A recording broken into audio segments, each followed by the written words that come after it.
Welcome back to the Math Mastery Series, Navigating Success at Oakland Community College. My name is Julie Gunkelman, and I have largely been talking about these two books in this video series, Teach Your Students How to Learn and Teach Yourself How to Learn by Sandra Yancey McGuire with Stephanie McGuire. One of the big principles in the book that they talk about, which you can tell from the covers, of course, is Bloom's taxonomy. They focus on that a lot. I added in this slide that I put in every video so far that to remind you that mimicking your instructor or mimicking someone on YouTube is not going to help you learn math, because eventually the I do, we do, you do method of learning math is going to fail. It fails for everyone, including me. It failed me when I was a sophomore in college, and I had to really, and of course I didn't tell you what the class was. It was a math class, right? So it did fail me in math when I was a sophomore in college. And a student just asked me about this recently. And, basically he said, hey, how did you get to be so good at math, besides obvious practice? And it was really that pivotal point of my undergrad career when I was like, oh my gosh, I don't know what I'm doing. And this mimicking is falling apart. It was a proof class, and that was the problem, right? I was just kind of going through the motions, and I didn't understand it. And so I really focused on the why, which is not one of Sandra's 10 things that we've been talking about, but that's what really worked for me, was focusing on the why. And so if you've ever had me in class, I do kind of focus on that quite a bit in my classes, and that's the reason why, is because it got me out of trouble with this I do, we do, you do business when I was an undergrad. And again, I dropped a math class. I turned out okay, right? I got a bachelor's in math, I got a master's in math, and I've been teaching math for several decades. So it all turned out okay, right?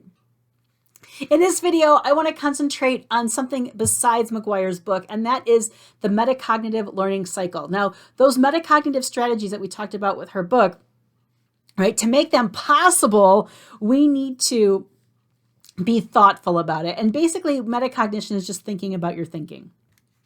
So I want to focus on just on planning in this video, and the next video will take care of the evaluation and the monitoring. So planning, right? When you make your plan to figure out when you're going to do what, I want you to consider the time of day that's best for you to learn. So some people tell me that they're better in the morning. Some people tell me they're a little bit better at night. Some of you don't have a choice, right, because of your work schedule or other obligations. But you want to try to maximize that the best that you can, right? Use the best time of day that's going to work for you. Also consider your location. Like if you live with, several people, maybe family members or friends, something like that, and you're going to be distracted, or maybe just even being around your stuff in your house distracts you. You might have to build into your schedule, oh, I'm going to go to a library this day, or I'm going to stay on campus and go to this study lounge on this day. You might have to build that into your schedule. So take that in consideration when you're coming up with your plan, whether it be for the week, or the semester, etc. And we'll talk more a little about that in a moment. Definitely blocked practice has its place. So what I mean by blocked practice is that you block out a bunch of time and you work on derivatives, or you work on a certain kind of skill in your math class, whatever that be. However, you don't want to spend too much time. Like I've had students in the past where they have spent all of Sunday afternoon, right, and into Sunday evening, trying to catch up for all the things they didn't do during the week. And that creates problems, okay? A couple reasons. One is that you need the previous thing to learn, to build on in math, right? And so if you're not getting sleep in between, right? So when you sleep, your brain does amazing things that it tries to make sense of what you've done during the day. And so it will help strengthen those pathways that you're trying to learn your material. And so the next day is going to be better, right? So if you can space out, your practice of derivatives, for example, if you can space that out through the week and not just try to do it all on Sunday afternoon, you're going to remember it better for the exams.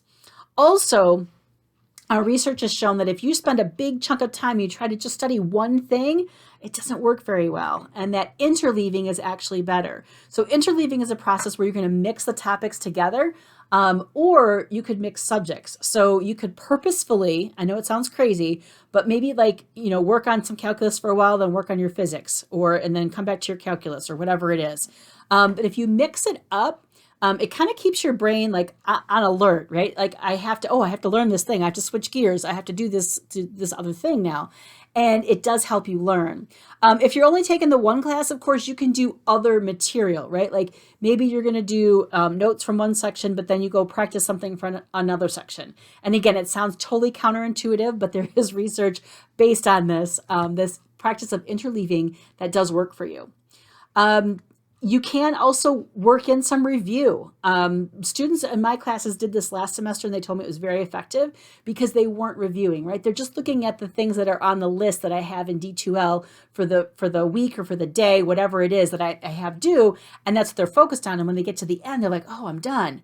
But you're really not done, right? So you want to keep reviewing. And if you build it into your schedule, even if you can just squeeze in a 30-minute session, maybe once or twice a week, you're going to be so much better off when you do go to prepare for that test than if you didn't do it at all. Speaking of times, the Pomodoro technique is something that you can research a little bit about more. I don't personally have a video on it, but there's tons of stuff out on the internet. Thomas Frank, for example, has got a video about it and using that to study. And basically what it is you're going to time yourself. You're going to work like for 25 minutes and you're going to focus on a certain task, whether it be maybe paraphrasing some reading that you had or working on a specific set of problems. And then you're going to stop and take a 5-minute break. So you work for 25 minutes, then you take a 5-minute break. And then you come back and you work for another 25 minutes, take a 5-minute break, etc. You do like 3 or 4 cycles of that, and then you take a little bit longer of a break. So maybe, your break could be, and I would probably get up, like physically get up, let your dog out, switch your wash, whatever it is. Do something different than just sitting at don't just go, oh, I can just be on social media for 5 minutes, right? Like you don't want to do that. You want to get up and kind of just change the location, change what you're looking at, and mix it up for your brain. And that usually works quite well. A timer that you can use besides your phone, they do sell little timers that are made specifically for this, but you probably could use your phone unless you're thinking you're tempted to use your phone, or maybe, use your smartwatch just to set a timer so that you're, working on whatever that specific thing is for however many minutes you said. And one thing I would say is don't overschedule yourself. And I forget, there's a special name for it, but basically we humans, right, think we can do all these things in this short amount of time, but everything usually takes a lot longer. For example, me recording this video today is taking me a lot longer than I thought I was going to be doing today. So with that in mind, right, don't pack too much in there. We're going to talk in the next video when I talk about monitoring yourself and your learning. We're going to talk a little bit about trying to revise your schedule after you take some data in, right? Like, so after you've tried some of these things and see how they work for you, and time-wise, like how much can you really get done in this X, amount of minutes or hour or whatever that you have. One of the things that my students did in the fall semester was they did a semester at a glance. So if you think about it, like, if you've got more classes, especially, then, just like a 1 or 2 classes, it might be not as hard. But if you've got multiple classes and you've got a test here, you've got a test here, in the calendar, etc., paper due, whatever, you want to put the big things. So in my classes, I tend to quiz a lot, basically trying to have my students practice that retrieval. So I told them not to put the quizzes in, but if you put in your tests and your papers, those big things, and you can kind of look at it, that's going to really help you with your plan. So I do have this file in the linked in the description below. You can get it if you want to print it out and fill it out for yourself. Even if you use a digital calendar, which I know a lot of people do, which I'm going to talk about in a second, you can still benefit from this because you can kind of see everything all at one time. Oh, I have a biology test on February 15th, and I've got a calculus 1 test on, February 1st or whatever it is, right? You can kind of see it a lot better if you map it out this way. This was something that I came up with based on a productivity expert that I had looked at. And I remember his first name is Ali, and I cannot remember his second name. He is pretty big on YouTube, but he does this for the whole year so that he can kind of plan out what's going on in his life. And I adapted it for the semester. Something else that you should do is think about what your ideal week is going to look like. Now, I know it's not perfect and things come up and things can change, but at least if you have kind of an idea about what your week might look like, it's going to help you plan the rest. So what I've got here is just a grid, and you probably have seen these before. We use them in the Academic Support Center to try to help students block out their time with like the class and like how much time they're going to need to work on their class. For example, if in a math class, if you're taking a 4-credit class, it's 4 hours a week that you should plan on spending for class, and then you should plan on 8 to 12, so 2 to 3 times, 8 to 12 hours for homework, studying, reviewing, all those kinds of things. So it's not just the task list, remember that's in D2L, it's all the things that you've got to do and all these great ideas that McGuire has given us in these books. Personally, I use a Google Calendar. I made a ideal week Google Calendar so I could see what it looks like, and it helps me kind of plan my week as well. When do I have class? When do I have appointments for math coaching next semester?